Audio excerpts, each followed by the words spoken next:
स्वच्छ भारत मिशन शहरी अंतर्गत आयोजित स्वच्छ सर्वेक्षण 2024-25 मध्ये महाराष्ट्राने पुन्हा एकदा देशात आपले वर्चस्व सिद्ध केले असून राज्याला एकूण 10 राष्ट्रीय पुरस्कार प्राप्त झाले आहेत। यंदाच्या सर्वेक्षणात मीरा भाईंदर महानगरपालिकेने देशात सर्वप्रथम क्रमांक पटकावत राज्याचा नावलौकिक वाढविला आहे। नवी दिल्लीतील विज्ञान भवन येथे आयोजित कार्यक्रमात राष्ट्रपती द्रौपदी मुर्मू यांच्या हस्ते या राष्ट्रीय पुरस्कारांचे वितरण करण्यात आले।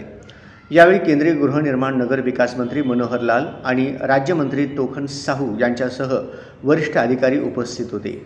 राज्याच्या नगर विकास राज्यमंत्री माधुरी मिसाळ, प्रधान सचिव नगर विकास विभाग 2 डॉक्टर के.एच. गोविंदराज, राज्य मिशन डायरेक्टर स्वच्छ महाराष्ट्र शहरी नवनाथ वाट उपस्थित होते। स्वच्छ शहरांच्या मूल्यांकनामध्ये ठाणे जिल्हा मीरा भाईंदर महानगरपालिकेने 3 ते 10 लाख लोकसंख्येच्या गटात देशात अव्वल स्थान मिळवले आहे। हा पुरस्कार माननीय राज्यमंत्री यांच्यासह महानगरपालिकेचे आयुक्त राधा विनोद शर्मा यांच्या सहकार्यासह स्वीकारले। कराड नगरपालिकेने 50,000 ते 3 लाख लोकसंख्येच्या गटात देशात दुसरे स्थान पटकावले आहे। हा पुरस्कार राज्यमंत्री श्रीमती मिसाळ यांच्यासह मुख्य अधिकारी प्रशांत बटकर यांनी स्वीकारला।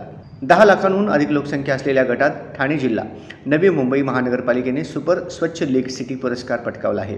पुरस्कार राज्यमंत्री श्रीमती मिसाळ यांच्यासह आयुक्त डॉक्टर कैलास शिंदे यांनी हा पुरस्कार स्वीकारला। 50,000 ते 3 लाख लोकसंख्येच्या गटात पुणे जिल्हा लोणावळा नगरपालिकेने, 20,000 ते 50,000 लोकसंख्येच्या गटात सांगली जिल्हा विटा नगरपालिकेने, पुणे जिल्हा सासवड नगरपालिका आणि अहिल्यानगर जिल्हा देवळाली प्रवरानगर नगरपालिका, तर 20,000 पेक्षा कमी लोकसंख्येच्या गटात सातारा पाचगणी नगरपालिका आणि कोल्हापूर पन्हाळा नगरपालिका या शहरांनी सुपर स्वच्छ लीगमध्ये स्थान मिळवले। पुणे जिल्हा पिंपरी चिंचवड महानगरपालिकेने देशात 7वा तर राज्यात प्रथम क्रमांक मिळवला। तसेच 7 स्टार गार्बेज फ्री सिटी आणि वॉटर प्लस ही दोन्ही मानांकनही मिळवली आहेत। नगर विकास राज्यमंत्री माधुरी मिसाळ यांनी महानगरपालिका नगरपालिकांच्या टीमसह पुरस्कार स्वीकारले। महाराष्ट्राने कचरा व्यवस्थापन, स्रोत पातळीवरील विलगीकरण, नागरिकांचा सक्रिय सहभाग आणि अत्याधुनिक तंत्रज्ञानाच्या वापरातून स्वच्छतेच्या दिशेने उल्लेखनीय कार्य केले आहे। मीरा भाईंदरने अत्याधुनिक कचरा व्यवस्थापन प्रणाली, मशीनद्वारे कचरा संकलन आणि नागरिकांमध्ये जनजागृती घडवून हे यश संपादन केले आहे। पिंपरी चिंचवडने कचरामुक्त शहर व वॉटर प्लस प्रमाणपत्र मिळवून आपली गुणवत्ता सिद्ध केली।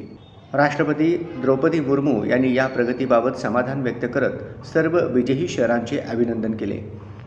स्वच्छता ही केवळ शारीरिक आरोग्याचा नव्हे तर सामाजिक आणि आर्थिक प्रगतीचा पाया असल्याचे त्यांनी नमूद केले।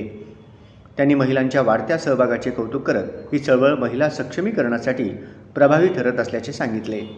सफाई मित्रांचे योगदान उल्लेखनीय असून मॅनहोल ऐवजी मशीन होलचा वापर वाढवण्याचेही त्यांनी आवाहन केले। स्वच्छ भारत मिशन शहरी 2.0 अंतर्गत देशभरातील 4,500हून अधिक शहरांचे 10 महत्त्वपूर्ण निकषांवर मूल्यांकन करण्यात आले।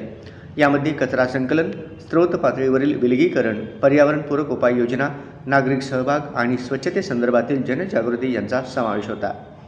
रिड्यूस, रियूज, रिसायकल ही यावर्षीची मध्यवर्ती संकल्पना होती।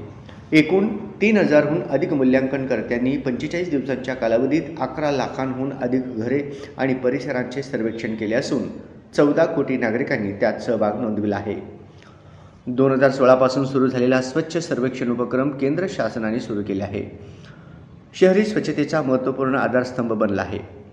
अंतर्गत महाराष्ट्रातील विविध शहरांनी दाखवलेली कामगिरी संपूर्ण देशासाठी प्रेरणादायी ठरत असून स्वच्छतेच्या दिशेने ही वाटचाल भविष्यातही वेगाने सुरू राहील अशी अपेक्षा राज्यमंत्री श्रीमती मिसाळ यांनी यावेळी व्यक्त केल्या।